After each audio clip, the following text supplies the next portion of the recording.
പരിശുദ്ധമായ ദീനുൽ ഇസ്ലാം അഥവാ സൃഷ്ടാവായ അല്ലാഹു നൽകിയിട്ടുള്ള മാർഗനിർദ്ദേശങ്ങൾ, ആ ഇസ്ലാം നമ്മോട്, അതല്ലെങ്കിൽ അല്ലാഹു നമ്മോട് ആവശ്യപ്പെടുന്ന കാര്യങ്ങൾ അതിലന്ധമായി അനുകരണത്തിന് വേണ്ടി പറയുക മാത്രമല്ല അല്ലാഹു ചെയ്തിട്ടുള്ളത്. മറിച്ച് അല്ലാഹു നമ്മോട് ആവശ്യപ്പെടുന്ന എന്തൊക്കെയുണ്ടോ അതെല്ലാം അല്ലാഹു നമ്മെ ബോധ്യപ്പെടുത്തുന്നുണ്ട്. ഇന്നത് കൊണ്ടാണ് ഇന്ന കാര്യങ്ങൾ ചെയ്യാൻ പറയുന്നത് എന്നത്. പലപ്പോഴും മുസ്ലിങ്ങളെ സംബന്ധിച്ചിടത്തോളം പുറമേ നിന്ന് നോക്കുന്ന ആളുകൾ അവരെന്താ ഖുർആനിൽ പറഞ്ഞു, പ്രവാചകൻ പറഞ്ഞു, അവരങ്ങ് ചെയ്യും എന്നൊരു തലത്തിലുള്ള സംസാരങ്ങൾ അന്ധമായിട്ട് ഇങ്ങനെ അനുകരണം എന്ന രൂപത്തിൽ പറയാറുണ്ട്. വിശുദ്ധ ഖുർആനിനെയും പ്രവാചക ചര്യയെയും അങ്ങനെ തന്നെയാണ് നമ്മൾ പിന്തുടരുന്നതും. പക്ഷെ എന്തുകൊണ്ട് പിന്തുടരണം എന്നുള്ളതും എന്തുകൊണ്ട് അള്ളാഹുവിനെ ആരാധിക്കണം ഒക്കെ കൃത്യമായിട്ട് അള്ളാഹു നമ്മെ ബോധ്യപ്പെടുത്തുന്നുണ്ട് എന്നതാണ് അതിന്റെ ഒരു വശം. ഇപ്പൊ ഉദാഹരണമായിട്ട് അള്ളാഹു തന്നെ മാത്രമേ ആരാധിക്കാവൂ എന്നത് വിശുദ്ധ ഖുർആനിൽ ആവർത്തിച്ചു പറയുന്ന, അതല്ലെങ്കിൽ ഇസ്ലാമിന്റെ ഏറ്റവും പ്രധാനപ്പെട്ട ആശയമാണ്. അള്ളാഹുവിനെ മാത്രമേ ആരാധിക്കാൻ പാടുള്ളൂ, അവന് പുറമെ മറ്റൊന്നിനെയും ആരാധിക്കാൻ പാടില്ല. ആ ആരാധനയുടെ ഭാഗമാണ് 5 നേരം നമ്മൾ നമസ്കരിക്കുന്നത് പോലും. ഇപ്പോൾ നമ്മൾ ഒരുമിച്ച് കൂടിയിരിക്കുന്നത് ആരാധനയുടെ ഭാഗമാണ്. ഏറ്റവും തിരക്ക് പിടിച്ചോടുന്നൊരു സമയം വെള്ളിയാഴ്ചകൾ നമ്മൾ മാറ്റിവെച്ചത് ചെറുപ്പത്തിലെ ശീലിച്ചു എന്നതിന്റെ ഒരു ഭാഗം മാത്രമല്ല. വെള്ളിയാഴ്ച ഈ 12:30 ഇന്നലകളിൽ ആലോചിച്ച് നോക്കി എത്ര തിരക്ക് പിടിച്ച സമയമാണ്. പക്ഷെ അതെല്ലാം ഷെഡ്യൂൾ ചെയ്ത് ഇവിടെ വന്നിരിക്കുന്നത് ഒരു ആരാധനക്കാണെങ്കിൽ ദിവസേന 5 നേരം നമസ്കരിക്കുന്ന നമസ്കാരങ്ങൾ ഒരു ആരാധനയുടെ ഏറ്റവും പ്രധാനപ്പെട്ടതാണ് എങ്കിൽ അത് നിർവഹിക്കാൻ പറയുമ്പോൾ പോലും അള്ളാഹു നമ്മെ ബോധ്യപ്പെടുത്തി തരുന്നുണ്ട്. വിശുദ്ധ ഖുർആനിലെ 2-ാം അധ്യായം സൂറത്തുൽ ബഖറയിലെ 21 മുതലുള്ള വചനങ്ങളിലൂടെ ഒന്ന് കടന്നു പോകാനാണ് ഞാൻ ഉദ്ദേശിക്കുന്നത്. വിശുദ്ധ ഖുർആൻ അള്ളാഹുവിനെ ആരാധിക്കണം എന്ന കൽപ്പന, അള്ളാഹുവിനെ ആരാധിക്കണം എന്ന കൽപ്പന വിശുദ്ധ ഖുർആനിലേത് അവിടെ 1-ാമത്തേത് വരുന്നത് സൂറത്തുൽ ബഖറയിലെ 21-ാമത്തെ ആയത്തിലാണ്. യാ അയ്യുഹന്നാസു ഉബ്ദൂ റബ്ബക്കും, ഏ ജനങ്ങളെ, വിശ്വാസികളെ എന്നല്ല വിളിച്ചത്, ഈ ഖുർആനിൽ വിശ്വസിക്കുന്നവരെ എന്നല്ല വിളിച്ചത്. ഏ മനുഷ്യരെ, ഇഅ്ബുദൂ റബ്ബക്കും, നിങ്ങൾ നിങ്ങളുടെ രക്ഷിതാവിനെ ആരാധിക്കണം. ആരാണ് രക്ഷിതാവ്? എന്തുകൊണ്ടാണ് രക്ഷിതാവിനെ ആരാധിക്കണം എന്ന് പറഞ്ഞത്? അള്ളാഹു ബോധ്യപ്പെടുത്തി തരാണ്. അല്ലദീ ഖലഖക്കും, നിങ്ങളെ സൃഷ്ടിച്ചവനായ അള്ളാഹു, ആ രക്ഷിതാവ്. വല്ലദീന മിൻ ഖബ്ലിക്കും, നിങ്ങളെ മുമ്പുള്ളവരെയും സൃഷ്ടിച്ചവൻ. നിങ്ങളെ മുമ്പുള്ളവരെയും നിങ്ങളെയും സൃഷ്ടിച്ചവനായ അള്ളാഹുവിനെ, ആ റബ്ബിനെ, പരിപാലകനെ നിങ്ങൾ ആരാധിക്കണം. ലഅല്ലക്കും തത്തഖൂൻ, അങ്ങനെ നിങ്ങൾ ആ ആരാധന നടത്തി പോകുന്നുവെങ്കിൽ നിങ്ങൾ ദോഷത്തെ സൂക്ഷിച്ച് ജീവിക്കുന്ന, തിന്മകൾ ജീവിതത്തിൽ കടന്നു വരാതെ ജീവിക്കാൻ കഴിയുന്നവരായിട്ട് നിങ്ങൾ മാറുമെന്ന് ബോധ്യപ്പെടുത്തുന്നു. തുടർന്നുള്ള ആയത്ത്, അല്ലദീ ജഅല ലക്കുമുൽ അർള ഫിറാശാ, അവൻ ഭൂമിയെ നിങ്ങൾക്ക് മെത്തയാക്കി തന്നവനാകുന്നു. കഴിഞ്ഞില്ല, വസ്സമാഅ ബിനാഅ, ആകാശത്തെ നിങ്ങൾക്ക് മേൽപ്പുരയുമാക്കി തന്നവൻ. വഅൻസല മിനസ്സമാഇ മാഅ, ആകാശത്തിൽ നിന്നും നിങ്ങൾക്ക് വെള്ളം ഇറക്കി തന്നവൻ. ആ റബ്ബിനെ നിങ്ങൾ ആരാധിക്കേണ്ടത്. അവസാനിപ്പിച്ചില്ല, വഅഖ്റജ മിനസ്സമറാത്തി റിസ്ഖൻ ലക്കും, നിങ്ങൾക്ക് ഭക്ഷിക്കുവാനുള്ള റിസ്ഖും അല്ലാഹു അതിലൂടെ ഉണ്ടാക്കി തന്നു. നമ്മളൊക്കെ ഭക്ഷിക്കുന്നത്, അല്ലാഹു മഴ വർഷിപ്പിച്ച് കായ്കനികൾ ഉണ്ടായി, അതിൽ നിന്ന് നിങ്ങൾ ഭക്ഷിക്കാൻ റിസ്ഖൻ ലക്കും, വളരെ ശ്രദ്ധേയമാണ് ആ പദം. നിങ്ങൾക്ക് ഭക്ഷിക്കുവാനായി അതിൽ നിന്ന് ഫലങ്ങൾ ഉണ്ടാക്കി തരികയും ചെയ്തിട്ടുള്ള, ഉൽപ്പാദിപ്പിച്ചു തരികയും ചെയ്തിട്ടുള്ളവനായ അള്ളാഹു. അള്ളാഹു പറയാ, ഇതൊക്കെ ചെയ്തത് ആ റബ്ബാണെന്നിരിക്കെ ഫലാ തജ്അലൂ ലില്ലാഹി അൻദാദാ, നിങ്ങൾ അള്ളാഹുവിന് ഒരിക്കലും സമന്മാരെ നിശ്ചയിക്കരുത്. അപ്പൊ എന്തുകൊണ്ട് അള്ളാഹു നിശ്ചയിക്കരുത് പറഞ്ഞതും അള്ളാഹുവിന് സമനായിട്ട് ആരെയും വെക്കരുതെന്നും അള്ളാഹുവിന് പുറമെ നിങ്ങൾ ആരെയും വിളിച്ചു തേടരുതെന്നും ആ റബ്ബിനെ മാത്രം നിങ്ങൾ ആരാധിക്കണം എന്നും പറഞ്ഞതിന്റെ ഉള്ളിൽ അള്ളാഹു പറഞ്ഞിരുന്നത് എന്താ? ഇതൊക്കെ സംവിധാനിച്ചു തന്നവൻ, നിങ്ങൾക്കെല്ലാം ഒരുക്കി വെച്ചു തന്നവൻ, സൃഷ്ടിക്ക മാത്രല്ല ഇവിടെ ജീവിക്കുവാനുള്ള മുഴുവൻ സൗകര്യങ്ങളും നിങ്ങൾക്ക് ക്രമപ്പെടുത്തി തന്നിട്ടുള്ള അള്ളാഹുവിനെ വഅൻതും തഅലമൂൻ, നിങ്ങൾ അറിഞ്ഞുകൊണ്ട്, ഇതൊക്കെ അറിഞ്ഞുകൊണ്ട്, ഇതൊക്കെ അള്ളാഹുവാണ് തന്നത് എന്നത് അറിഞ്ഞുകൊണ്ട് നിങ്ങൾ എന്ത് ചെയ്യരുത്? സമന്മാരെ നിങ്ങൾ നിശ്ചയിക്കരുത്. ഇവിടെ അള്ളാഹു നോക്കൂ, നിങ്ങൾ എത്ര ഭംഗിയായിട്ടാണ് ഇത് നമ്മളെ ബോധ്യപ്പെടുത്തുന്നത്. അള്ളാഹുവിനെ ആരാധിക്കണമെന്ന് പറഞ്ഞപ്പോ ആ ആരാധന എന്തിന് എന്നത് അള്ളാഹു ബോധ്യപ്പെടുത്തി തരാണ്. ഈ സൂറ ഇതേ വചനം 21, 22 ഞാൻ പാരായണം ചെയ്തത്. 23, 24 ഒന്ന് ശ്രദ്ധേയമാണ്. വിശുദ്ധ ഖുർആൻ ബക്കറയിലെ ഈ ആയത്തുകൾ ഇവിടെ ഇരിക്കുന്ന 70% ആളുകൾക്കും മിക്കവാറും മനപ്പാടം ഉണ്ടാവും. കാരണം ബക്കറന്റെ ആദ്യ ഭാഗമാണല്ലോ, മനപ്പാടം ഉണ്ടാവും. അള്ളാഹു അടുത്ത പറയുന്നത് എന്താ പറയുക? സ്വാഭാവികമായിട്ട് ഈ കാര്യം പറയുമ്പോ അത് ഖുർആനിൽ വിശ്വസിക്കുന്നവർക്കല്ലേ, ഖുർആനല്ലേ പറയണത്, അപ്പൊ ഖുർആനിൽ വിശ്വസിക്കുന്നവർക്കല്ലേ ബോധ്യപ്പെടുള്ളൂ. അള്ളാഹു അടുത്ത എന്താ ശ്രമിക്കണത്? അള്ളാഹു അടുത്ത ബോധ്യപ്പെടുത്താൻ എന്താ നമുക്ക് പറഞ്ഞിരുന്നത് അറിയോ? വഇൻ കുൻതും ഫീ റൈബിൻ മിമ്മാ നസ്സൽനാ അലാ അബ്ദിനാ, നമ്മൾ നമ്മുടെ അടിമക്ക് അവതരിപ്പിച്ചു കൊടുത്തത് അതിൽ നിങ്ങൾക്ക് സംശയമുണ്ടെങ്കിൽ, ഈ വിശുദ്ധ ഖുർആൻ നിങ്ങൾക്ക് സംശയമുണ്ടെങ്കിൽ, അള്ളാഹിനെ ആരാധിക്കണം എന്ന് കൽപ്പിക്കുന്ന വിശുദ്ധ ഖുർആനിൽ നിങ്ങൾക്ക് സംശയമുണ്ട് എങ്കിൽ, അതിൽ നിങ്ങൾ ശങ്കിക്കുന്നുവെങ്കിൽ, അതിൽ നിങ്ങൾക്ക് സംശയമാണുള്ളത് എങ്കിൽ ഫഅ്തു ബിസൂറത്തിൻ മിൻ മിസ്ലി, അതുപോലുള്ളൊരു അധ്യായം നിങ്ങൾ കൊണ്ടുവാ. ഇത് ഈ വെല്ലുവിളി ഇന്നും നിലനിൽക്കുകയാണ്. വിശുദ്ധ ഖുർആൻ ഈ വെല്ലുവിളി ഇന്നും പല കോലത്തിൽ വിശുദ്ധ ഖുർആൻ അത് പറഞ്ഞിട്ടുണ്ട്. ഒരു സൂറത്ത് കൊണ്ടുവരാൻ പറഞ്ഞിട്ടുണ്ട്, 10 അധ്യായം കൊണ്ടുവരാൻ പറഞ്ഞത്. നിങ്ങൾ ഘട്ടം ഘട്ടമായിട്ട് ഇങ്ങനെ പോന്നൊക്കെ ഖുർആൻ ഒരു ഇതുപോലൊന്ന് ഖുർആൻ കൊണ്ടുവരാൻ പറഞ്ഞു. 10 സൂറത്ത് കൊണ്ടുവരുക ചോദിച്ചു. അല്ലെ, ആരും വിളിച്ചോളി സഹായത്തിനാണ്. ഇവിടെ ഒരു സൂറത്ത് കൊണ്ടുവരാൻ പറഞ്ഞിട്ട് അള്ളാഹു പറയണ വാക്കെന്താ അറിയോ? വദ്ഉ ശുഹദാഅകും മിൻ ദൂനില്ലാഹ്, നിങ്ങൾ അള്ളാഹുവിന് പുറമെ നിങ്ങൾ സഹായികളായിട്ട് നിങ്ങൾ ആരും വിളിച്ചോളൂ. കുറെ ശുഹദാക്കളും പല ആൾ ദൈവങ്ങളും ഒക്കെ ഉണ്ടല്ലോ, അവരൊക്കെ നിങ്ങൾ വിളിച്ചു തേടിക്കോ, അവരൊക്കെ സഹായത്തിന് നിങ്ങൾ വിളിച്ചോ. അവരൊക്കെ കൂട്ടിയിട്ടെങ്കിലും ഈ ഖുർആനിന്റെ സത്യതയിൽ നിങ്ങൾക്ക് സംശയമുണ്ട് എങ്കിൽ അത് ബോധ്യപ്പെടുത്തണം. നമ്മളെ ഈ ഖുർആൻ പറയുന്ന വിഷയത്തിൽ നിങ്ങൾക്ക് സത്യതയിൽ നിങ്ങൾക്കെങ്കിലും സംശയമുണ്ട് എങ്കിൽ എല്ലാവരും കൂട്ടി വിളിച്ചോ, എന്നിട്ടൊന്ന് കൊണ്ടുവരൂ ഇതുപോലെയുള്ളത്. ഇൻ കുൻതും സ്വാദിഖീൻ, നിങ്ങൾ ഈ ഖുർആനിൽ സംശയിച്ചു നിൽക്കുന്നത് സത്യമാണെങ്കിൽ, നിങ്ങൾ ഈ ഖുർആനിൽ വിശ്വസിക്കാതിരിക്കുന്നത് സത്യമാണ് എങ്കിൽ, ഈ ഖുർആനെതിരെ നിങ്ങൾ പറയുന്ന ആരോപണങ്ങൾ അത് സത്യമാണ് എങ്കിൽ, ഈ ഖുർആനിനെ പോലെയുള്ള ഒന്ന് നിങ്ങൾ കൊണ്ടുവരൂ, അല്ല ഒരു അധ്യായം നിങ്ങൾ കൊണ്ടുവരൂ എന്ന് വിശുദ്ധ ഖുർആൻ പറയുന്നു. അടുത്ത തുടർച്ച 24-ാമത്തെ ആയത്ത് എന്താ? ഫഇല്ലം തഫ്അലു, നിങ്ങൾ ഇത് ചെയ്യുന്നില്ലെങ്കിൽ, വലൻ തഫ്അലു, നിങ്ങൾ ഇത് ചെയ്യാൻ പോകുന്നില്ല. ഇനി നിങ്ങൾക്ക് ഇതിന് ചെയ്യാൻ കഴിയുക. ലേൻ എന്ന വാക്കിന് അറബിയിൽ ഒരു പ്രത്യേകത ഉണ്ട്. ഫിഅൽ മുദാരിഇന്റെ മുമ്പിൽ ഉപയോഗിക്കുന്ന ഒരു പദം, അത് ഫിൽ മുദാരി വൽ മുസ്തഖ്ബൽ, അത് ആ പ്രസന്റ് കാലത്തും ഫ്യൂച്ചറിലും ആ കാര്യത്തെ നിഷേധിക്കും. വലൻ തഫ്അലു, നിങ്ങൾ അത് ചെയ്യുകയേ ഇല്ല. മുസ്ലിങ്ങളായ നമുക്കെങ്കിലും ഈ ബോധ്യമാണോ? ഖുർആനിനെ പോലെ ഒന്ന് കൊണ്ടുവരാൻ ഈ ലോകത്ത് കഴിയോ? ഖുർആനാ പറഞ്ഞത്, അല്ലാഹു പറയും വലൻ തഫ്അലു. എന്തിനും ഡൂപ്ലിപ്പുണ്ടല്ലോ, എന്തിനും ഏക്ക് വളർന്ന് എന്തിനേയും വെല്ലുന്ന രൂപത്തിലായാലും വിശുദ്ധ ഖുർആനിനെ പോലെ ഒന്ന് കൊണ്ടുവരാൻ വേണ്ട, അതിലെ ആയത്തുകളെ പോലെ ഒന്ന് കൊണ്ടുവരാൻ, അതിന്റെ സൂറത്തൊന്നു പോലെ കൊണ്ടുവരാൻ കഴിയില്ല. എന്തുകൊണ്ട് നമുക്ക് ഉറപ്പറയാൻ കഴിയുന്നത്? അള്ളാഹു പറഞ്ഞു, മനുഷ്യന് ബുദ്ധി കൊടുത്ത് കഴിവ് കൊടുത്ത് അള്ളാഹു പറഞ്ഞു വലൻ തഫ്അലു, അത് നിങ്ങൾക്ക് കഴിയുകയേ ഇല്ല. ഫത്തഖു, അതുകൊണ്ട് ഈ ഖുർആനിന് നിങ്ങൾ കഴിയില്ല. അന്നത്തെ വെല്ലുവിളി സാഹചര്യങ്ങളൊക്കെ നമുക്കറിയാം. അന്നത്തെ അറബി ഭാഷയിൽ ഏറ്റവും അത്യുന്നതിയിൽ നിൽക്കുന്ന കാലമാണ്. മാത്രമല്ല ആ ഭാഷയാണ് ഇന്നും അറബിക് പഠിക്കാൻ വേണ്ടി ആ സാഹിത്യങ്ങൾ ഇന്നും പഠിപ്പിക്കപ്പെടുന്നു. അങ്ങനെ ഉന്നതിയിൽ നിൽക്കുന്ന, ഭാഷാതലത്തിൽ ഏറ്റവും ഉയർച്ചയിൽ നിൽക്കുന്ന ഖുർആനിനെ പോലെയുള്ള ഒന്ന് കൊണ്ടുവരാൻ അവർക്കൊരു തടസ്സമില്ല. മാത്രമല്ല, കൊണ്ടുവന്നാൽ അവരെ പൂമാലയിട്ട് സ്വീകരിക്കാൻ കാത്തു നിൽക്കുന്ന ഒരു സമൂഹത്തോട് ഖുർആൻ വെല്ലുവിളിച്ചു, കൊണ്ടുവരികയേ ഇല്ല. ഇന്നും ആ വെല്ലുവിളി അങ്ങനെ നിലനിൽക്കുന്നു. നമ്മുടെ മനസ്സിൽ ഖുർആനിന്റെ അധ്യാപനങ്ങൾ പിൻപറ്റുന്ന സമയത്ത്, ഖുർആൻ പറഞ്ഞ കൽപ്പനകൾ ജീവിതത്തിൽ പാലിക്കുന്ന സമയത്ത്, ഖുർആൻ പറഞ്ഞ അധ്യാപനങ്ങൾ സമൂഹത്തെ പഠിപ്പിച്ചു കൊടുക്കുന്ന സമയത്ത് യാതൊരു മടിയുമില്ലാതെ ഇസ്സത്തോടെ പ്രതാപത്തോടെ പറയാൻ പ്രേരിപ്പിക്കേണ്ടത് ആ വിശുദ്ധ ഖുർആനിന്റെ അധ്യാപനങ്ങളെ പിടിച്ചു നിൽക്കാൻ പ്രേരിപ്പിക്കേണ്ടത് ഈ ഒരു സത്യമാണ്. ഇതാണ് അള്ളാഹു നമ്മളെ ബോധ്യപ്പെടുത്തി തരുന്നത്. എന്നിട്ട് അള്ളാഹു പറയാ, ഇനി നിങ്ങൾ ഇതിന് വിരുദ്ധമായിട്ടാണ് ചെയ്യുന്നതെങ്കിൽ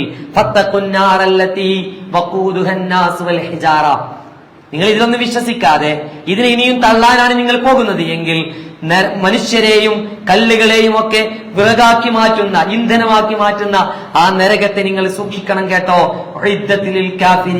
ഈ സത്യത്തെ നിഷേധിച്ച് തള്ളുന്നവർക്ക് വേണ്ടി ഒരുക്കി വെച്ചതാകുന്നു അത്.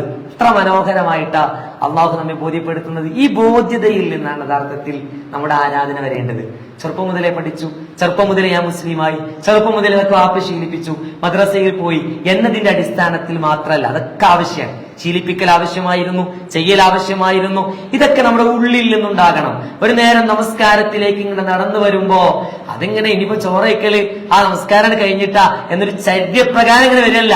എനിക്ക് ശ്വസനമായി തരുന്ന, എനിക്കെല്ലാം ഒരുക്കി വെച്ച് തന്ന എന്റെ റബ്ബിന്റെ മുമ്പിൽ ഞാൻ ആരാധിക്കാൻ പോവുകയാണെന്ന ചിന്തയോടെ ആ റബ്ബിനെ ആരാധിക്കാൻ, ആ റബ്ബിനോട് കൽപ്പിച്ചതാണെന്ന ബോധ്യതയോടെ അത് ചെയ്യാൻ കഴിയേണ്ടതുണ്ട്. ഇനി നോക്കൂ, നിങ്ങൾ അള്ളാഹുവിന് പുറമെ വിളിച്ചു തേടുന്ന ആരാധന വസ്തുക്കളെ, ആരാധ്യന്മാരെ, അവരുടെ നിരർത്ഥകത ബോധ്യപ്പെടുത്തുന്നതും വിശുദ്ധ ഖുർആൻ വളരെ കൃത്യമായിട്ടാണ്. വെറുതെ അവരെ ആരാധിക്കല്ലേ എന്ന് പറഞ്ഞേക്കല്ല, വളരെ ബോധ്യപ്പെടുത്തി തരുന്നുണ്ട് അള്ളാഹു. സൂറത്തുൽ അഅറാഫിലെ 191, 192 ആയത്തുകൾ. അയുശ്രികൂൻ, അവർ പങ്കു ചേർക്കുകയാണോ? അള്ളാഹുവിൽ അവർ ശിർക്ക് ചെയ്യുകയാണോ? മാ ലാ യഖ്ലുഖു ശൈഅ, അവർ ഒന്നിനെ സൃഷ്ടിച്ചിട്ടില്ല. തന്നെ ആരാധിക്കണമെന്ന് അള്ളാഹു പറയുമ്പോ താനെല്ലാം സൃഷ്ടിച്ച് നിങ്ങൾക്ക് സംവിധാനിച്ചു തന്നിട്ടുണ്ട്. എന്നിട്ട് പങ്കാളികളെ വെക്കരുതെന്ന് എന്നിട്ടാ പറയുന്നത്. എന്നാൽ അള്ളാഹുവിൽ പങ്കു ചേർക്കുന്നവരോ അവർ ഒന്നിനെയും സൃഷ്ടിച്ചിട്ടില്ല എന്ന് മാത്രമല്ല, വഹും യുഖ്ലഖൂൻ, അവർ സൃഷ്ടിച്ചുണ്ടാക്കപ്പെടുന്നതാണ്. അള്ളാഹുവിന് പുറമെ ഇവിടെ ആരാധിക്കപ്പെടുന്ന വസ്തുക്കളെല്ലാം സൃഷ്ടികളാണെന്നർത്ഥം. അവർ ഇനിയും സൃഷ്ടിച്ചുകൊണ്ടേയിരിക്കും, ഇനിയും അങ്ങനെ വന്നുകൊണ്ടേയിരിക്കും. ദൈവങ്ങൾ എന്ന പേരിൽ ഇനിയും സൃഷ്ടിക്കപ്പെട്ടുകൊണ്ടേ ഇരിക്കുകയും ചെയ്യും. വലാ യസ്തതിഊന ലഹും നസ്റ, അവർക്കൊരു സഹായത്തിനും സാധ്യമല്ല. വലാ അൻഫുസഹും യൻസുറൂൻ, അവർക്ക് സ്വന്തത്തിന് തന്നെ സഹായിക്കാൻ കഴിയൂല. സ്വന്തത്തെ സഹായിക്കാൻ അവർക്ക് കഴിയില്ല. ബോധ്യമല്ലേ നമുക്കെല്ലാം? ബിംബങ്ങളെ കണ്ടിട്ടാണല്ലേ അമ്പലങ്ങളിൽ കയറി അവർ ആരാധന പൂജ നടത്തുന്ന ബിംബങ്ങളിൽ നിന്ന് മോഷണം നടത്തുന്നവരില്ലേ? എന്താ അതിനെ പോലും തടയാൻ കഴിയാത്തത്? അതുപോലെ സ്വന്തത്തെ സംരക്ഷിക്കാൻ, സ്വന്തത്തെ സഹായിക്കാൻ പോലും കഴിയാത്തവരാണ് അവർ എന്ന് അള്ളാഹു ബോധ്യപ്പെടുത്തുന്നു. സൂറത്തു നഹ്ലിൽ അള്ളാഹു ഇപ്രകാരം പറഞ്ഞത്, വല്ലദീന യദ്ഊന മിൻ ദൂനില്ലാ, അള്ളാഹുവിന് പുറമെ അവർ വിളിച്ചു പ്രാർത്ഥിക്കുന്നവർ, ലാ യഖ്ലഖൂന ശൈഅ, അവർ ഒന്നിനെയും സൃഷ്ടിച്ചിട്ടില്ല. വഹും യുഖ്ലഖൂൻ, അവർ സൃഷ്ടിക്കപ്പെടുന്നവരുമാകുന്നു. അംവാത്തുൻ, മരിച്ചുപോയവരുമാണ്. ഗൈറ അഹ്യാ, ജീവിച്ചിരിപ്പില്ലാത്തവർ. വമാ യശ്ഉറൂന അയ്യാന യുബ്അസൂൻ, അവർക്ക് എന്നാ ഞങ്ങൾ ഉയർത്തെഴുന്നേൽപ്പിക്കപ്പെടുക എന്ന് പോലും അവർക്കറിയില്ല. അവരെയാണോ നിങ്ങൾ വിളിച്ചു തേടുന്നത് എന്ന് അള്ളാഹു കൃത്യമായിട്ട് ബോധ്യപ്പെടുത്തുകയാണ്. സൂറത്തുൽ ഫുർഖാനിലെ 3-ാമത്തെ ആയത്തിൽ 4 കാര്യങ്ങൾ അള്ളാഹു ബോധ്യപ്പെടുത്തുന്നുണ്ട്. വത്തഖദൂ മിൻ ദൂനിഹി ആലിഹ, അള്ളാഹുവിന് പുറമെ അവർ ഇലാഹുകളായിട്ട് സ്വീകരിച്ചവർ. ലാ യഖ്ലുഖൂന ശൈഅ, അവർ ഒന്നും സൃഷ്ടിച്ചിട്ടില്ല. ഇതിങ്ങനെ ആവർത്തിച്ച് പറയേണ്ട വിശുദ്ധ ഖുർആൻ. സൃഷ്ടിച്ചവനെ ആരാധിക്കേണ്ടത്, മറിച്ച് വഹും യുഖ്ലഖൂൻ, അവർ സൃഷ്ടിക്കപ്പെടുന്നവരാകുന്നു. വലാ യംലികൂന ലിഅൻഫുസിഹിം ളർറൻ വലാ നഫ്ആ, അവർ ഒരു ഉപകാരമാകട്ടെ ഒരു ഉപദ്രവമാകട്ടെ സ്വന്തത്തിന് പോലും ഉടമപ്പെടുത്താത്തവർ. ഓക്കെ, നിങ്ങൾ ഇങ്ങനെയല്ലാതെ അള്ളാഹു എങ്ങനെ നമുക്ക് പഠിപ്പിച്ചു തരാം? സ്വന്തത്തിന് പോലും ഒരു ഉപദ്രവമോ ഒരു ഉപകാരമോ ഉടമപ്പെടുത്താത്തവർ. വലാ യംലികൂന മൗത, മരണത്തെ ഉടമപ്പെടുത്താത്തവർ. വലാ ഹയാത, ജീവിതത്തെയും ഉടമപ്പെടുത്താത്തവർ. വലാ നുശൂറ, ഉയർത്തെഴുന്നേൽപ്പിനെയും. ഇതൊന്നിനും കഴിയാത്തവരെയാണോ ആരാധിക്കുന്നത് എന്ന് അള്ളാഹു ഇങ്ങനെ ബോധ്യപ്പെടുത്തി ആവർത്തിച്ച് ഇങ്ങനെ തരാണ്. ഈ വേറെ സ്ഥലത്ത് ബോധ്യപ്പെടുത്തലോ വിശുദ്ധ ഖുർആന്റെ ആയത്തുകൾ ഇങ്ങനെ എടുത്തു നോക്കിയാൽ നമ്മൾ അറിഞ്ഞുകൊണ്ട് അള്ളാഹിനെ ആരാധിക്കണം എന്നുള്ളത് ആവർത്തിക്കുന്നുണ്ട്. ഇനി ഉയർത്തെഴുന്നേൽപ്പിന്റെ ദിവസത്തിൽ ശങ്കിച്ചു നിൽക്കുന്നവർക്ക് അള്ളാഹു എങ്ങനെ ബോധ്യപ്പെടുത്തിയെന്ന് പ്രധാനപ്പെട്ട 2 അധ്യായങ്ങളുണ്ട് വിശുദ്ധ ഖുർആനിൽ. ഒന്ന് സൂറത്തുൽ ഹജ്ജിൽ 5-ാമത്തെ ആയത്ത്, അതേപോലെ തന്നെ സൂറത്തുൽ മുഅ്മിനൂനിൽ. രണ്ടും സൃഷ്ടിപ്പ് ബോധ്യപ്പെടുത്തിയവരാണ് അള്ളാഹു. ഒന്ന് പഠനത്തിന് വിധേയാക്കേണ്ട, നമ്മള് പഠിക്കേണ്ടതാണ്. നമ്മൾ എന്നിട്ട് അത് പഠിച്ചിങ്ങനെ മനസ്സറിഞ്ഞ് അള്ളാഹുവിനെ ആരാധിക്കണം. ഉയർത്തെഴുന്നേൽപ്പ് അതിപ്പോ ഖുർആനിലാണ് ഉള്ളതുകൊണ്ടല്ലേ നമ്മൾ വിശ്വസിച്ച് എന്നാ എന്തായിട്ട് പറയേണ്ടതില്ല. ആ ഖുർആൻ എന്തുകൊണ്ട് ഉയർത്തെഴുന്നേൽപ്പ് ഞാൻ പറയുന്നു എന്ന് അള്ളാഹു ബോധ്യപ്പെടുത്തി തരുന്നുണ്ട്.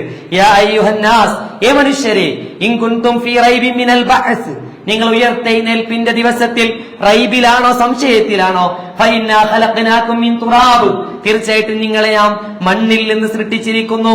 സുമ്മ മിൻ നുത്ഫത്തിൻ, പിന്നീട് ബീജത്തിൽ നിന്നും, സുമ്മ മിൻ അലഖത്തിൻ, പിന്നീട് ഭ്രൂണത്തിൽ നിന്നും, സുമ്മ മിൻ മുദ്ഗത്തിൻ, പിന്നീട് മാംസപിണ്ഡത്തിൽ നിന്നും, മുഖല്ലഖത്തിൻ വഗൈരി മുഖല്ലഖത്തിൻ, കൂട്ടിച്ചേർക്കപ്പെട്ടതും കൂട്ടിച്ചേർക്കപ്പെട്ടതല്ലാത്തതുമായ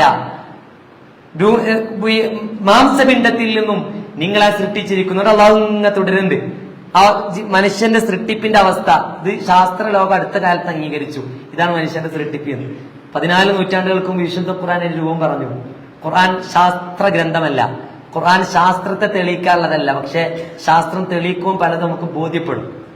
പലപ്പോഴും ചോദിക്കാറുണ്ട്, ഇത് തെളിയിച്ച് കഴിഞ്ഞിട്ട് ഇങ്ങോട്ട് വരുമല്ലോ, അത് ഖുർആനിലുണ്ട്, ഇങ്ങനെ ഖുർആനിലുണ്ട് എന്ന് പറഞ്ഞിട്ട്. മറിച്ച് അതുണ്ടെങ്കിൽ ഒന്നും കൂടി നമുക്ക് ബോധ്യപ്പെടും. ഇനിയും എത്ര കാര്യങ്ങൾ ബോധ്യപ്പെടാനുണ്ട്, എത്രയേ നമുക്കറിയാത്തതുണ്ട്. ഖുർആൻ അറിവിന്റെ, ഖുർആൻ വിജ്ഞാനത്തിന്റെ ഒരു ബഹറാണ്. എല്ലാ ശാഖകളും ഉൾക്കൊള്ളുന്നതാണ്.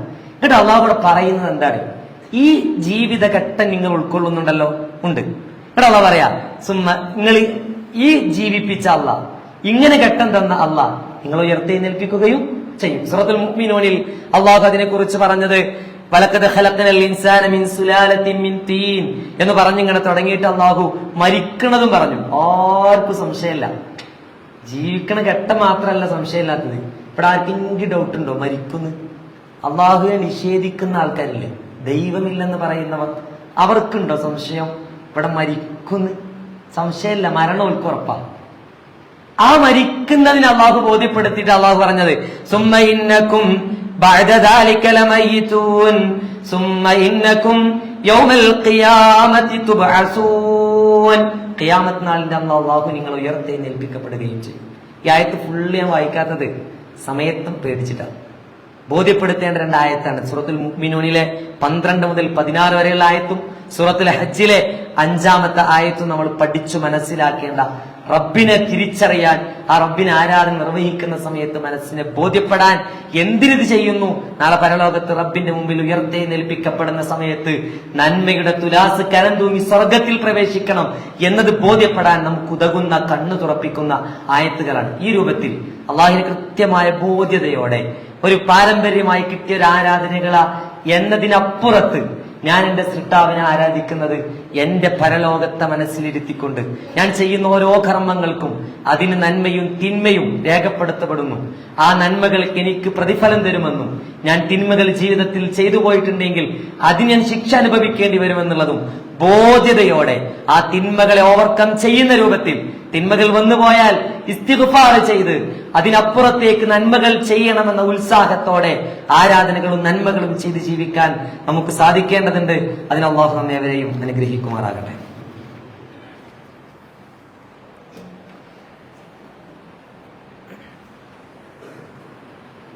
അൽഹംദുലില്ലാഹ് വസ്സലാത്തു വസ്സലാമു അലാ റസൂലില്ലാഹ് വഅലാ ആലിഹി വസഹ്ബിഹി അജ്മഈൻ. അമ്മാ ബഅദ്. യാ അയ്യുഹല്ലദീന ആമനു തഖുല്ലാഹ ഹഖ്ക തുഖാതിഹി വലാ തമൂതുന്ന ഇല്ലാ വഅൻതും മുസ്ലിമൂൻ. അല്ലാഹുവിന്റെ കൽപ്പനാ നിർദ്ദേശങ്ങൾ ജീവിതത്തിലുടനീളം പാലിച്ചുകൊണ്ട് ജീവിക്കണമേ എന്ന് ഒരിക്കൽ കൂടി ഉണർത്തുകയാണ്, വസിയ്യത്ത് ചെയ്യുകയാണ്. പ്രവാചകൻ സല്ലല്ലാഹു അലൈഹി വസല്ലം പഠിപ്പിച്ചു തന്ന ഒരു പ്രാർത്ഥനയിലൂടെ ചില കാര്യങ്ങൾ പറയാനാണ് 2-ാം ഖുതുബയുടെ സമയം ഉപയോഗപ്പെടുത്തുന്നത്. പ്രവാചകൻ നമ്മളൊരാളെ യാത്ര അയക്കുന്ന സമയത്ത് നമ്മളോട് പ്രാർത്ഥിക്കാൻ പറഞ്ഞു, വസ്തൗദിഉല്ലാഹ ദീനക വ അമാനതക വ ഖവാതിമ അമലിക.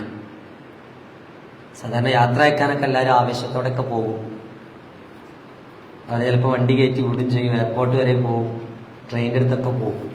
പക്ഷെ പലപ്പോഴും നമ്മളെ മക്കളൊക്കെ യാത്ര അയക്കുന്ന സമയത്ത് പോലും, പഠന സ്ഥലങ്ങളിലേക്കും ജോലി സ്ഥലങ്ങളിലേക്കൊക്കെ യാത്ര അയക്കുന്ന സമയത്തൊക്കെ ജീവിതത്തിൽ പ്രാവർത്തികമാക്കേണ്ട ഒരു പ്രാർത്ഥനയാണ് അസ്തൗദിഉല്ലാഹ ദീനക, എൻ്റെ ദീൻ അല്ലാഹു കാത്തു സംരക്ഷിക്കട്ടെ, വ അമാനതക, നിന്റെ അമാനത്തുകളും, വ ഖവാതിമ അമലിക, നിന്റെ പ്രവർത്തനങ്ങളുടെ പര്യവസാനവും എല്ലാം അല്ലാഹു കാത്തു സൂക്ഷിക്കട്ടെ എന്ന വളരെ അർത്ഥവത്തായിട്ടുള്ള ഒരു പ്രാർത്ഥന. തിരിച്ച സമയത്ത് എന്താണ് യാത്ര ചോദിക്കുന്നവൻ പറയേണ്ടത് എന്നതും പ്രവാചകൻ സല്ലല്ലാഹു അലൈഹി വസല്ലം പഠിപ്പിച്ചു തന്നിട്ടുണ്ട്. അസ്തഗ്ഫിറുല്ലാഹല്ലദീ ലാ തദീഉ വദാഇഉ എന്നാണ് തിരിച്ചു പ്രാർത്ഥിക്കേണ്ടത്. ഇവിടെ ഞാൻ 3 കാര്യങ്ങൾ ഉണ്ടെങ്കിലും വിശാലമായിട്ട് പറയേണ്ട കാര്യങ്ങളാണ്. അതിൽ പ്രത്യേകമായിട്ട് ഒന്നിലേക്ക് ഞാൻ നോട്ട് ചെയ്യാൻ ഉദ്ദേശിക്കുന്നത്, ഇവിടെ നമ്മുടെ അമാനത്ത് കാത്തു സൂക്ഷിക്കുക എന്നൊരു വിഷയം വളരെ പ്രധാനമാണ്. ജീവിതത്തിൽ ഉത്തരവാദിത്തങ്ങൾ പല കോലത്തിലുണ്ട്. ഒരു കുടുംബനാഥൻ എന്ന നിലയ്ക്ക് എനിക്ക് കുടുംബത്തിൽ ഉത്തരവാദിത്തമുണ്ട്, മകൻ എന്ന നിലയ്ക്ക് എനിക്ക് മകനായ ഉത്തരവാദിത്തമുണ്ട്, നാട്ടുകാരൻ എന്ന നിലയ്ക്ക് നാട്ടുകാരനായ ഉത്തരവാദിത്തമുണ്ട്, അധ്യാപകൻ എന്ന നിലയ്ക്ക് അധ്യാപനത്തിൽ ഒരു ഉത്തരവാദിത്തമുണ്ട്. ഓരോ സമൂഹത്തിലും വ്യത്യസ്തമായ ഓരോ സ്ഥലങ്ങളിലും നമ്മളെ ഏൽപ്പിക്കപ്പെട്ടതും സ്വയം ഏറ്റെടുത്തതുമായ ഉത്തരവാദിത്തങ്ങൾ ഉണ്ടാവും. 2 നിലയ്ക്ക് ഉത്തരവാദിത്തങ്ങൾ ഉണ്ടാകാറുണ്ട്. ഒന്ന് കാലക്കറക്കത്തിൽ വന്നു ചേരും. അത് വേണ്ടെന്ന് പറഞ്ഞിട്ട് കാര്യമല്ല, അത് വന്നു ചേരുമ്പോൾ അതൊരു അമാനത്താണ്. അത് സ്വാഭാവികമായിട്ട് ഏറ്റെടുത്തേ പറ്റൂ, അത് നിർവഹിച്ചേ പറ്റൂ. അത് വിശ്വാസിയുടെ വലിയ അടയാളമാണ്. വല്ലദീനഹും ലിഅമാനാതിഹിം വഅഹദിഹിം റാഊൻ. സ്വർഗ്ഗം അനന്തരം എടുക്കുന്ന വിശ്വാസിയുടെ ഗുണം അതാണ്. അവരുടെ അമാനത്തുകൾ അതവർ പരിപാലിച്ചു പോരും. ജീവിതത്തിൽ എന്തൊക്കെ ഉത്തരവാദിത്തങ്ങളുണ്ടോ എന്ന് നമ്മൾ പരിശോധിക്കേണ്ടതാകും. അതൊരു ഉത്തരവാദിത്തം, ഇങ്ങനെ കാലക്കറക്കത്തിൽ വന്നു ചേരുന്ന ഉത്തരവാദിത്തം. വേറൊന്ന്, സമൂഹത്തിൽ വ്യത്യസ്തമായി കൂട്ടമായിട്ട് നിൽക്കുന്നവരാ നമ്മൾ. പല കൂട്ടങ്ങളുണ്ടാവും, എല്ലാത്തിനും കൂട്ടമാണ്, എല്ലാത്തിനും സംഘടനകളാണ്, ചേരലുകളാണ്. എന്തിനും ഏതിനാ കൂട്ടല്ലാത്ത എല്ലാം നൽകും. പെൻഷൻ പറ്റിയവർക്കൊരു കൂട്ടം, അധ്യാപകർക്ക് വേറെ കൂട്ടം, അങ്ങനെ എന്തൊക്കെയുണ്ട്. ചെറിയ അയൽപ്പക്ക സദസ്സുകൾ പോലും അത് ഔദ്യോഗികമായിട്ട് രജിസ്റ്റർ ചെയ്യപ്പെട്ട കൂട്ടങ്ങളായിട്ട് മാറുന്ന കാലത്താണ് നിൽക്കുന്നത്. ഇവിടെ നമ്മളിലേക്ക് ഏൽപ്പിക്കപ്പെടുന്ന ഉത്തരവാദിത്വം അതൊരു വിശ്വാസി എന്ന നിലയ്ക്ക് ഗൗരവത്തിൽ കാണേണ്ടതാണ്. എന്റെ സ്വർഗം നഷ്ടപ്പെടുത്തുന്നിടത്തേക്ക് ഉത്തരവാദിത്വം എത്തുമോ എന്നത് നമ്മൾ ആലോചിക്കേണ്ടതുണ്ട്. കാരണം ഉത്തരവാദിത്വം ചിലപ്പോൾ സംഘായിച്ചൊക്കെ നിൽക്കുമ്പോൾ ഏറ്റെടുക്കുമ്പോൾ രസം തോന്നിയേക്കാം, രസമല്ലത് കേട്ടോ. ഒരു രസം തോന്നിയേക്കാം. അവൻ അതിന്റെ പ്രസിഡന്റാണ്, ഇതിന്റേതാണ്, ഇങ്ങോട്ടാണ്, അതിന്റെ കൺവീനറാണ്, ഇതിന്റെ കൺവീനറാണ് എന്ന് പറയുമ്പോൾ ചിലപ്പോഴെങ്കിലും ചില ആളുകളുടെയെങ്കിലും മനസ്സിൽ അതൊരു ഹരമായേക്കാം. അങ്ങനെ ഹരമായി കാണേണ്ട ഒന്നല്ലത്. അള്ളാഹു നമ്മെ കാത്തുരക്ഷിക്കുമാറാകട്ടെ. പക്ഷെ പലപ്പോഴും പല ഉത്തരവാദിത്തങ്ങൾ വ്യത്യസ്ത രൂപത്തിൽ നമ്മളിലുണ്ട്. ഈ ഉത്തരവാദിത്തങ്ങൾ ഒരിക്കലും നമ്മൾ നിസ്സാരമായി കാണരുത്. നമ്മൾ ഉറക്കം കെടുത്തുന്നതാകണം. ഉറക്കം കെടുത്തുക എന്ന് പറഞ്ഞത് വെറുതെ പറഞ്ഞൊരു വാക്കല്ല. എന്നിൽ ഏൽപ്പിക്കപ്പെട്ട കർത്തവ്യങ്ങൾ, അത് മതപരമായ സംഘടനകളിൽ ഏൽപ്പിക്കപ്പെട്ടതായിരുന്നാലും മറ്റുള്ള തലങ്ങളിൽ ഏൽപ്പിക്കപ്പെട്ടതായിരുന്നാലും ഏതൊരു ഉത്തരവാദിത്തം എന്നെ ഏൽപ്പിക്കപ്പെട്ട, ചില ആളുകൾക്കൊന്നും ഏൽപ്പിക്കപ്പെട്ട എന്താണെന്ന് അറിയില്ല. അതിനാണ് വരും ആണ് പോയ ചെയ്യുന്ന ടീമുണ്ട്, അവരങ്ങനെ ചെയ്യും. ഇവിടെ ഇരിക്കുന്നതിൽ മിക്ക ആളുകളും പല രൂപത്തിൽ അതുള്ളവരായിരിക്കും. ആ ഏൽപ്പിക്കപ്പെട്ട ദൗത്യം അത് ശക്തമായി നിർവഹിക്കുവാൻ, അത് ഏറ്റവും നല്ല രൂപത്തിൽ എന്റെ സ്വർഗത്തിന് കാരണമാകുന്ന രൂപത്തിൽ നിർവഹിച്ചുകൊണ്ട് പൂർത്തീകരിക്കണം. നാളെ പരലോകത്തെത്തുന്ന സമയത്ത് അതിന്റെ പേരിൽ എനിക്കൊരിക്കലും നരകം ലഭിക്കരുത് എന്നൊരു ചിന്ത വിശ്വാസികൾ എന്ന നിലയ്ക്ക് നമുക്ക് ഉണ്ടായിരിക്കേണ്ടതാണ്. അത് നമ്മൾ അലട്ടണം. നമ്മൾ ഏറ്റെടുത്ത ഉത്തരവാദിത്തങ്ങൾ ചില്ലറയില്ല. വിശുദ്ധ ഖുർആൻ പ്രവാചക വചനങ്ങളൊക്കെ അത്രയും ഗൗരവത്തോടെ ഓർമ്മപ്പെടുത്തുന്നതാണ്. അതാണ് ശരിക്കും നമ്മൾ ഒരാളെ യാത്ര അയക്കുമ്പോൾ പറയുന്നത്, ഇവിടുന്നാണ് പോയി വിചാരിച്ച് എന്ത് ചെയ്യരുത്, അതിന്റെ അമാനത്തുകളൊന്നും മറക്കരുത്. വീട്ടിലുള്ള ഉത്തരവാദിത്തങ്ങൾ ഉണ്ടാവും, മറ്റുത്തരവാദിത്തങ്ങൾ ഉണ്ടാവും, എല്ലാം കാത്തു സൂക്ഷിക്കണം കേട്ടോ. അത് റബ്ബ് എന്നെ സഹായിക്കട്ടെ എന്ന പ്രാർത്ഥനയാണ് യഥാർത്ഥത്തിൽ പരസ്പരം യാത്ര അയക്കുന്ന ഘട്ടത്തിൽ പോലും നമ്മൾ നിർവഹിക്കുന്നത് എന്ന് പറയുമ്പോൾ അതിന്റെ ഗൗരവം ഒന്നുകൂടി യഥാർത്ഥത്തിൽ നമുക്ക് ബോധ്യപ്പെടുന്നതാണ്. അള്ളാഹു ആ രൂപത്തിൽ സമൂഹത്തിൽ ഏൽപ്പിക്കപ്പെട്ടതും കാലക്കറക്കത്തിൽ നമ്മിലേക്ക് വന്നതുമായ മുഴുവൻ ഉത്തരവാദിത്തങ്ങൾ നിർവഹിക്കുവാനും ഉത്തരവാദിത്തങ്ങൾ നിർവഹിച്ചതിന്റെ പേരിൽ നാളെ അർശിന്റെ തണൽ ലഭിക്കുന്നവരുടെ കൂട്ടത്തിൽ ഉൾപ്പെടുത്തി അനുഗ്രഹിക്കുകയും ചെയ്യുമാറാകട്ടെ. ഉത്തരവാദിത്തങ്ങൾ നഷ്ടപ്പെടുത്തി ആ ഉത്തരവാദിത്തങ്ങളെ നിസ്സാരമാക്കി കണ്ട് അതിന്റെ പേരിൽ നരകത്തിൽ പോകുന്നവരിൽ നിന്ന് അള്ളാഹു എന്നെയും നിങ്ങളെയും കാത്തുരക്ഷിക്കുമാറാകട്ടെ. അള്ളാഹു വിശുദ്ധ ഖുർആനും പ്രവാചക ചര്യകളും കൃത്യമായിട്ട് പഠിക്കുവാനും പഠിക്കുന്നതും കേൾക്കുന്നതും കേൾപ്പിക്കുന്നതുമെല്ലാം ജീവിതത്തിൽ പാലിച്ചുകൊണ്ട് മുമ്പോട്ട് പോകാനുള്ള സന്മനസ്സും ഈമാനും കരുത്തും ഞങ്ങൾക്ക് എല്ലാവർക്കും നീ പ്രദാനം ചെയ്യണേ റബ്ബേ.